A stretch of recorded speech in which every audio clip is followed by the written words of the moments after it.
Hello. Uh, I want to talk about factors driving globalization. Meaning, globalization, first of all, has come to stay. This being that the world, like it's popularly said, has become a global village, and businesses are done in matters of minutes all around the world.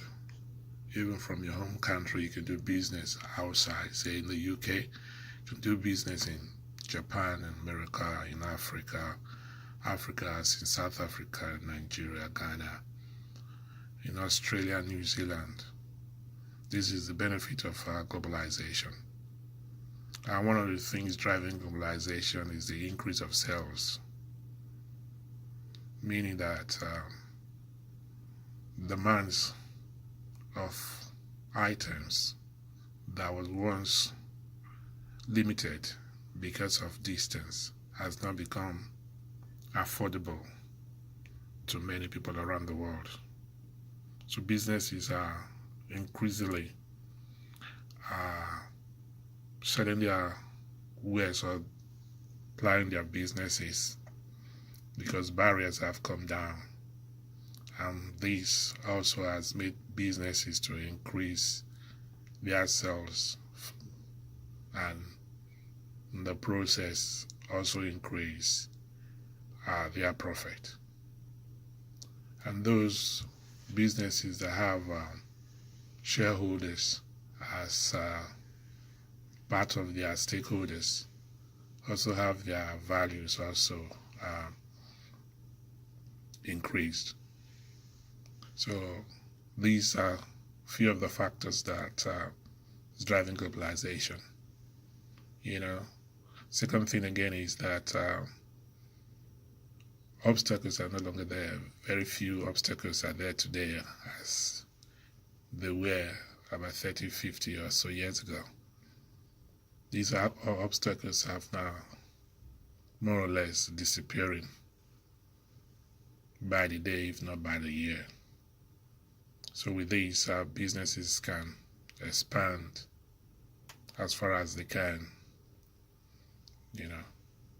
And the third thing again is that the government, with the government help, say in the UK, the government provides information for local businesses that want to venture out into other countries to do business, say in the EU or other parts of the world.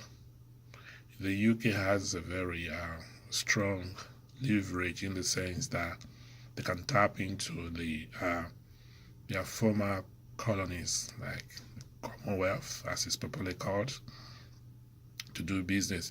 And the government has the information as to any business, as to any company that wants to expand into the outside world. One of the reasons that the government does this is also to help to bring back profit. Whatever a British business does, it to repatriate back the money it makes, the business it makes. And in so doing, it helps the local economy to grow, and in the process increases the GDP of the nation, say the UK. That's the third thing. And the fourth thing is the strategy, that is being applied is in this sense. If one wants to do business abroad and if one has really studied very well, any business that wants to venture out must first of all do a feasibility study as to how it can not only do business abroad but also succeed. Say a business in the UK wants to venture out, it must have done this feasibility study, and in the process, direct investment is one of the things that will help to increase businesses abroad, in the sense that it gives the British company a direct ownership of what it stands for, of what it does, its ethics, and all. Uh, but at the same time, it uses the local content, meaning it uses the local market, the local man or woman as a backup for his labor market. Thirdly, it also must understand the law of the land it's going to do business with, or to do business. Yeah, without that, it might fall foul of the law of the land if it does business that are not appropriate. Every country has its law as to how businesses are done, as to how businesses or business operates.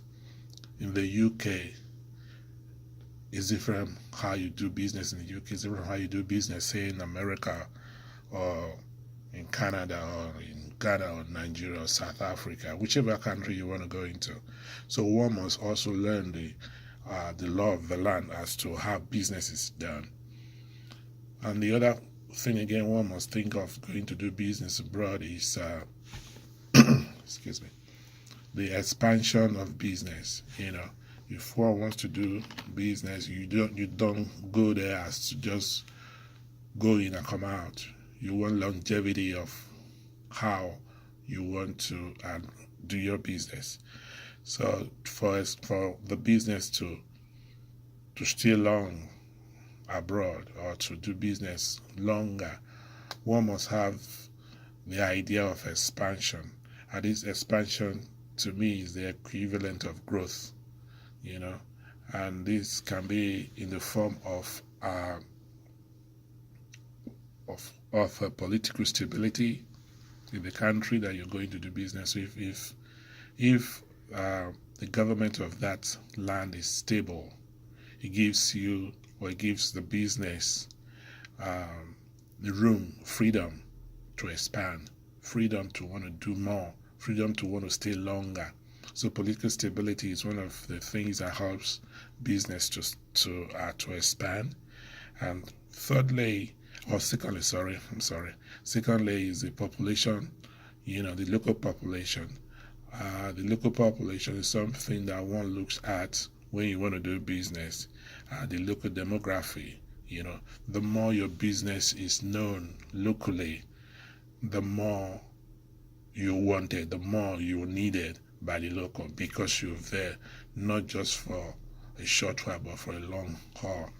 So the local population is another thing that will help the business to expand, in the sense that it also gives make the people to want what you're providing, whatever thing you're providing, maybe energy or maybe whatever it is, that people will want to know more about you. So the local population is something that also drives a business to expand and grow. Thirdly is the financial capital, the movement of finance or capital. Businesses strive on money, capital. So every country, in as much as they want businesses to come there, they also want to stability. They want something that will make their local currency not to be devalued. If the local currency is devalued, it also it does not help our businesses at all. So for a business to want to expand, the financial capital or the financial base must be very strong. So that capital money can be moved from one place to the other. Fourthly is the energy demand, and the renewable energy. This is a season or this time now where energy is in high demand. Alternative energy, if I may use that word, is in high demand. So people are looking for not just what the norms are, but these innovative ideas of how energy could be regenerated without much cost. Sixth thing is the ethical aspect of doing business abroad of doing business in foreign land and the sustainability of it. First of all, wherever you're doing business, be it home or abroad, you must first of all respect the environment. We've only got one world, and we must keep it the way it is, improve it, and we shouldn't damage it. So we must respect the environment, and where we're doing business, we must also respect that and know that without where we're at, we cannot do business. Secondly, no matter what it is, profit cannot replace sustainability. And we all know that sustainability is the idea of not only profiting today, but the idea of leaving the world, even our profits, for the next generation and the generation after that. So the bottom line is globalization has come to stay. Globalization is something that cannot be devalued or cannot be retracted anymore. Globalization is something that will expand, and it's going to be expanding, and the door to globalization can never be shut anymore. You cannot do business, you cannot carry out business, legitimate business, and go to any part of the world and do it legitimately, without being obstructed. So I will conclude by saying that globalization has come to stay. Thank you.